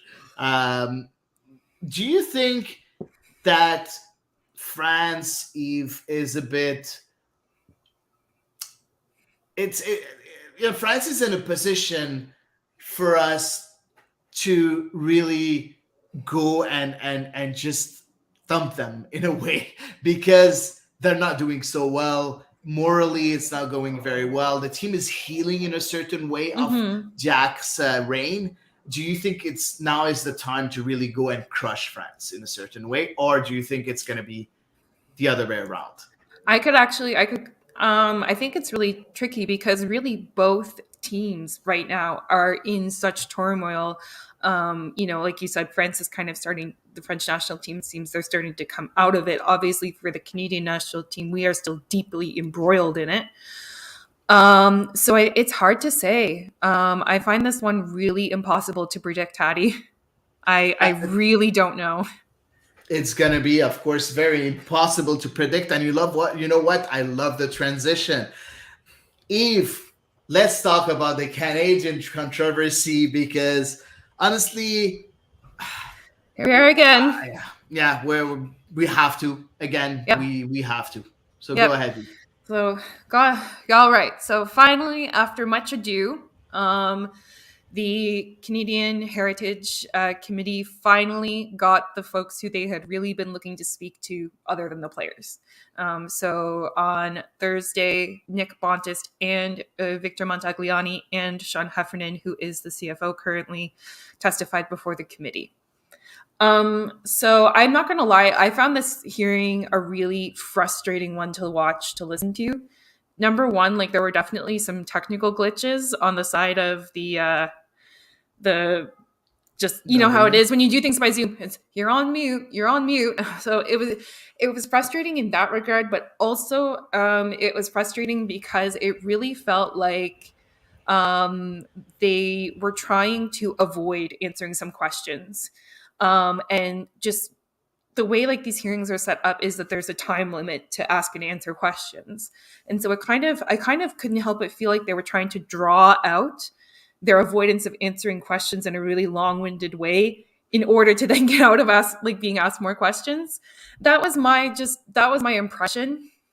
But anyway, yeah, I did find this one really frustrating. So first things first, Bontis did address the comments that had been that Christine Sinclair said he had made about her. He didn't recall making those specific comments. He didn't recall Can using you exact. can Oh you no! Did tell I have us to a bit remind us about? again? Yeah, you have to. Just Oh god. quickly. Okay. Just quickly. Yep. So when she testified before the committee, Christine Sinclair stated that after she had presented the team's concerns to Canada Soccer, that afterwards Nick Bontis had said, "What was that Christine was bitching about?" And Wow. I still can't get over it. Yeah. So he said he doesn't recall using that language, but he doesn't dispute what she alleged. And he very much regretted his choice of words and how that made her feel, and that he had already reached out to her and her agent to apologize directly. So, Wow. Okay. So you apologize, so everything is forgotten, right? Okay. yeah, no, She definitely apologized for not. the way that she felt about what he said. Oh wow. Right. So Well, Amazing. yeah, Yeah. Moving on. Anyway, yeah, like I said, it was frustrating, guys. yeah. As well, one of the parts that Montagliani and Bontis really, this was like a really heated back and forth with one of the MPs. They wanted to know what are their salaries now with CONCACAF, and after like what felt like an eternity, it was decided that they weren't going to tell what they are. According to Montagliani, it's like a policy of CONCACAF not to reveal it. And then Bontis said he chose not to do so for privacy reasons. I Wow. will say, Bontis as well did spend some time speaking about something that he had been through kind of over about a year or the past year or so, just that his family had been harassed by somebody like really intensely. Oh wow. Like to the point that they had police stationed or near their home. He had a panic button. They were getting like all kinds of threats made toward them and things like that, and it was a really really difficult time. That's So also yeah, unacceptable, of course. absolutely, completely unacceptable. And you know, we're well within our rights to criticize certainly the choices made by Canada Soccer, but that's extreme to be harassing somebody to the level that the police need to be involved and that they don't feel safe doing their job or being in their own home. Yeah. Yeah, so that was disappointing, and obviously, apparently that has since resolved. So Good to know. Good to know. yeah, What happened with Montagliani? Did he say something interesting? Montagliani, he a lot of so he and Montes were questioned obviously a lot about the decision to go into the contract with Canada Soccer Business. And so Montagliani, he was actually somebody who was really in defense of this deal. He called out again the fact that broadcasting networks did not want to air the Canadian games. So they had to pay the networks to air the games. And therefore it was taking money out of Canada Soccer's pockets. And at the time that this deal was struck, they were struggling with to get investments, and they said that basically they had to get creative rather than just looking for traditional sponsors, and that's what they came up with at the end of the day. So that was kind of I think his big point was that he was in fact somebody who was a proponent of the Canada Soccer Business deal, and he actually like really didn't have much to say. Earl Cochran in the previous hearing had said that like they were looking to modernize the deal, but there really wasn't much discussion in the hearing about anything. And I guess now that those two folks are no longer with Canada Soccer, that makes sense. But yeah, they didn't really have any like regrets about the deal that they indicated during that hearing. Okay. But yeah, it was basically, I'm not going to lie, it felt like a whole lot of nothing. Right, so nothing really happened. We No. didn't see them really break a sweat or whatever. No. They just, like I said, they talked around a lot of stuff. Okay. Yeah, it Fortunately, was a masterclass in avoidance. Okay. Unfortunately, so I don't think this is the end of it, though. What Probably do you think? not. No, well, certainly not, because there's still no collective bargaining agreement with the teams, obviously. And there's still, I think government in general is keeping a very sharp eye on the handling of any more sexual harassment or assault claims. I think they're really sharply watching that one as well. Um, and so no, I don't think this is the end of it. Good. So we'll see. We'll see what's going to happen. Of course, we'll continue on covering that story in case there are some news regarding all that. I don't know, Elias, if you had anything to add on the matter. No, I mean it kind of it was disappointing. You know, again from what I read about the proceedings, it was disappointing what they got out of these questions. But at the same time, I didn't really expect too much because I figured they would lawyer speak the way around some of the tougher questions. And again, based on what I read and based on some of the quotes from testimony that were in the articles, it was a whole lot of wafting, right? And you put it in a good way where they were just kind of just trying to kill time, which is, I mean, hey, it's disappointing but not surprised, right? No, But yeah, I- it did seem like a whole lot of nothing, like you said. And exactly. Alas. Yeah. So yeah, so that's it for the of course the whatever happens with the Heritage Committee. So that's it, I think, for all the subjects that we had to cover. But we do Yeah. have social media, a very important segment for Mhm. us. So let's start with the segment and the segment song or music or intro. thing. It's Intro. coming. Thank You be patient. you. You know me, Eve. I'm not patient. No. Elias, Yes. it's There's your been time. Your it's, turn. it's been a very interesting week on the social medias. Put the first tweet up. So again, a lot of reactions, a lot of let me get Yeah, the let's first put the tweet. first tweet. There it is. There it is. All right. Yes. So this is from Rise Higher. Sabrina D'Angelo had a great performance in net for Arsenal Yeah. in their come from behind 2-1 win against Manchester City. This is her second game of the season. Obviously, when you're playing on the same team as someone like Manuela Zinsberger, you're not going to get too many chances to shine. But again, a 5-1 win in the North London Derby, and now a huge 2-1 win against City that puts them 3 We love points that. behind first place in the league with the game in hand. So it keeps them in almost level again with the top of the table. These are two performances that are incredibly clutch. Conceding in the 5 minutes in and then backstopping the Mhm. team to a massively important 2-1 win against Arsenal, against Manchester City. Again, Kaylin Sheridan pretty much has this starting role In the locked up, bag. Oh but yeah. again, with her performance at She Leagues Cup, there's again, there's almost nothing that will stop her. Again, barring knock on wood, some kind of injury, there's nothing that'll stop Kaylin Sheridan from No.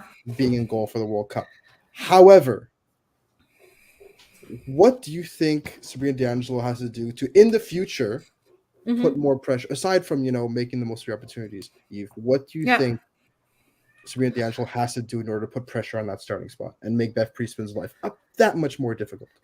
Yeah, I think with somebody like Manuela Zinsberger, who is obviously going to be the undisputed number one, maybe if D'Angelo's minutes are kind of going to be few and far between, perhaps a loan move to get a lot of playing time potentially. I mean, to be honest, she's getting more opportunities than I expected her to already. So it may well be that she's okay. I think she just needs to. I honestly, short of playing more games, I don't see what else she can do. Well, She's playing at hopefully the with that highest level Champions League, possible. yeah. Hopefully with that Champions League fixture congestion, she'll get more looks now, given that they're playing Yeah, twice a week. But again, it's very difficult when on your national team you have Kaylin Sheridan, and on your club team you have Manuela Zinsberger. I It's not an know, ideal right? situation for her, but she is learning from two of the best in the biz. But Yeah. in terms of actual minutes, it's not the best setup, if you will. No, exactly. But nonetheless, I mean, that's the moment comes and then you seize it when you get it. Exactly, she's been Yeah, doing just that. So hopefully that keeps exactly. keeps on happening. For Yeah, sure. I don't Moving. think she'll she'll Oh, surpass sorry. Kaylin Sheridan. No, To not be not anytime honest, soon, so at least. So Sheridan sorry. is younger. She's playing a lot more. Mhm. So yeah, unless there's an injury or anything, but she's a very good goalkeeper, of course. D'Angelo. So I'm not This saying I'm not. It's just Sheridan is Mhm. Sheridan should have been number one for maybe 3 years. So that's my Mhm. opinion. I mean, this is a never Well, good you change. problem can't to take have, right? 2021 away from Steph Lebe. I'm not. Steph Levy was exceptional, but at Mhm. one point she wasn't, and I think Yeah. Okay. Fair. maybe Sheridan could have taken that numbers one spot from her, but then Mhm. she bounced back Yep. very well. Of course, Steph Levy in 2021 for sure. That she did. This is a good goalie problem, not a bad goalie problem Yeah, for Exactly. both exactly. Arsenal and the national team. So Yeah. Yeah, Yeah. All right. yes. Let's move on. Moving on, this is a retweet of Manisa Football Kulubu's tweet about Balutabla scoring from Crates of Freights. Okay, I don't know how controversial this take is, but I think Balu is better than Brim. That is quite a hot take, I think. But I'd call Corbeanu over both, but I do think Balu needs to be back in the Canadian men's national team radar. Hadi, yeah. what do you think about Balu's performance? His first of all his adjustment to the Turkish second league, and the possibility of him being back in the mix for the national team. Listen, Well, okay. I think that's like a lot of hypothetical there, but okay. Go ahead. but listen. First of all, everybody knows I'm not a Brim fan, and we talked about it last week. I'm not saying that he's bad, but he hasn't shown anything to be, you know, called up every single international window. Um, Now, we all know what Balu can bring. We all know his technical abilities. We all know what he's capable of. We've seen him quite a few times here in Montreal really be a gem, an amazing player, a very gifted technical player, a very gifted soccer player. The problem is in the head. And I've I don't think that Balu is someone that's ever gonna change mentally. So he can be good on the pitch. He can have stellar games, and that's never going to be an issue. And it's always going to be the same until he's 45.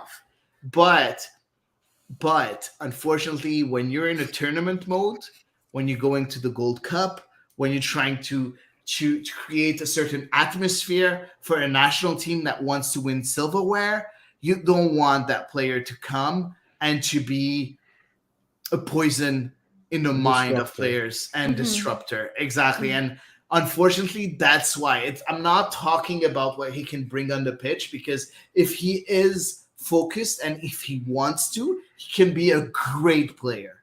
But in the group, I don't want to see Balou because the brotherhood is doing Mhm. very well without him. Now, the second part of the tweet I love, Theo Corbiano in front of Brim. Hell yes. Absolutely. Thank you. Do you think though that given the some of the status, some of the stature, some of the players on this team, that they can maybe inspire a bit more respect and a bit more On of a Balou? different mentality onto Balu? And again, John Herdman, who is a very strong man manager, do you think there's I any don't think kind that of has to be necessary. chance?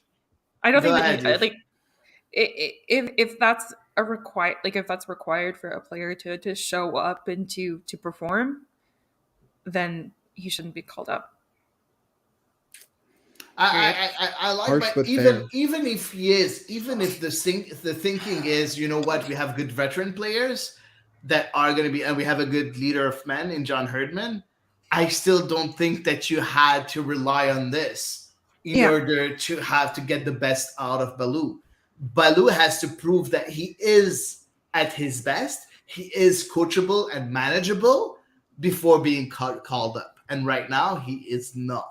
And he has to prove it in 2, 3, 4 seasons in a row Mm-hmm. until That he's I do called up. agree. I think the onus is Okay. on him to show a bit of a maturity and Yeah. some Yeah. growth as off the But field. I look, think I I'm gonna agree. give you the best example. Hatem Ben Arfa. Hatem Ben Yeah. Arfa is a player that Yeah. should have had the Ballon d'Or at least 3 or 4 times if he had a brain, but he just doesn't have a brain. It's as simple as that. Because He's one of the best players I've ever seen play. But you know He's what? special. He's stupid. That's it. All right, moving on to the next tweet. Yes, Oh, this is a super. This is Sid. not discussion. This is purely a bravo to Sid Fowo, who covers CF Montreal for pretty much everybody. He's a permanent Yeah. fixture of the CF Montreal and Quebec soccer coverage. Obviously out for Can FC as well. So his tweet says, "Thank you to the Can family for sharing our passion for football with so much enthusiasm. You made someone very happy tonight at Gala Dynasty." So Gala Dynasty is an organization that helps celebrate Black excellence in Quebec. And Sid won an award for chroniqueur, which is reporter, and so deserved. He is Yes. such an incredibly hard worker and such an incredibly insightful commentator and such a great guy. Also, just You all could not around. ask for a nicer person. Genuinely could not. An absolute perfect sweetheart. So Sid, if you're listening, bravo, yeah. félicitations, and super respect. Congratulations. I also want to say that I think that it's been a long time coming Absolutely. Yeah. for Sid. This guy works so hard behind the scenes.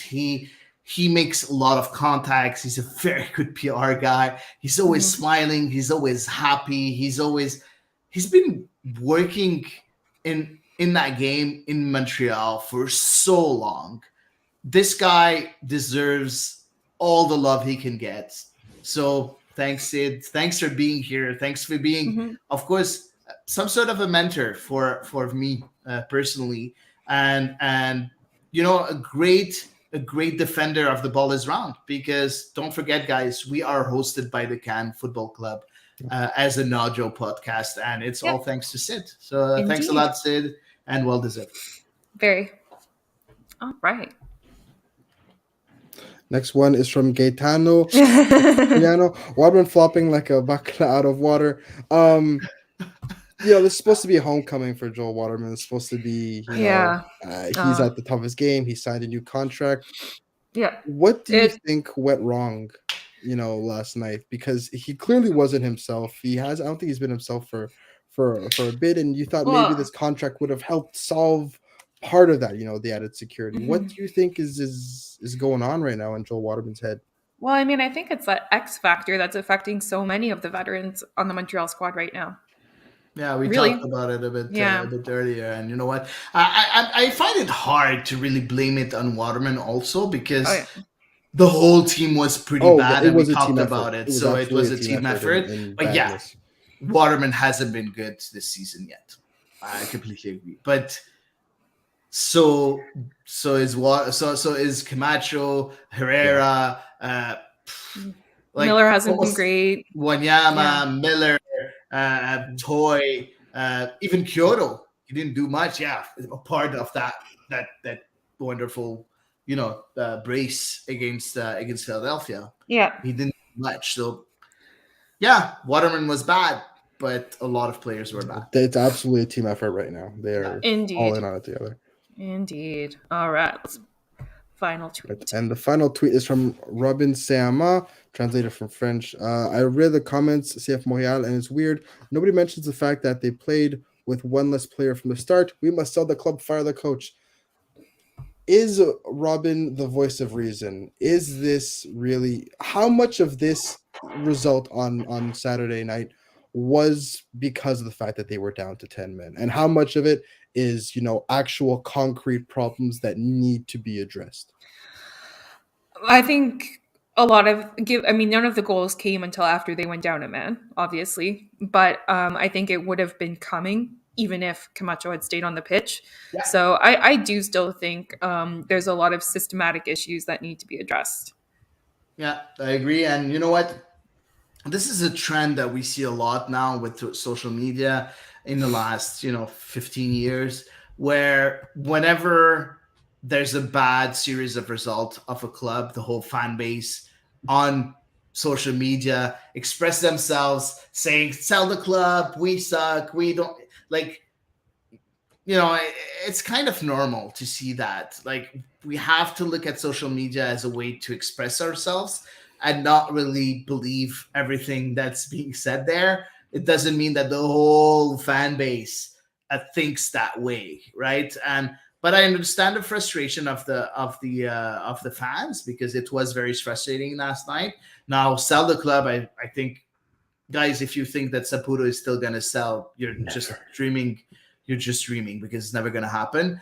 And nobody's ever gonna buy the franchise from him either, because nobody wants to invest in soccer in Montreal. It's as simple as that, because nobody wants to invest in a Montreal club for the CPL either. So I don't know who would buy the MLS club from Joey Saputo. So we cannot sell the club, fire the coach. If let's wait that 10-game threshold, and then we'll see if he needs to be fired or not. But as of right now, we haven't seen much. I think that wraps up the social media side of things, and good news and bad news, which is all over the place. And finally, some good news from the national teams, though, which is yeah, exactly, a nice change of pace. Nice, and a good news for Sid, and that's always nice to good news read. For Sid is always good news. Absolutely, exactly. So that's it for tonight. For the ball is round. I hope you guys liked our show. Of course, guys, I'll always remind you, our content is always going to be free for sure. But if you want to encourage us, if you want to help grow the product, please feel free to go and join our Patreons, of course. And I always want to say thanks to the Cannes Football Club for hosting our podcast on their audio platform, and of course to Justine also, who made our marvelous logo and our branding all together. That's it for today. I'll see you in a couple of weeks myself, but there will be another episode of The Ball is Round next week on Sunday at 6:30 with Eve and Elias. See you guys, and good luck for the rest.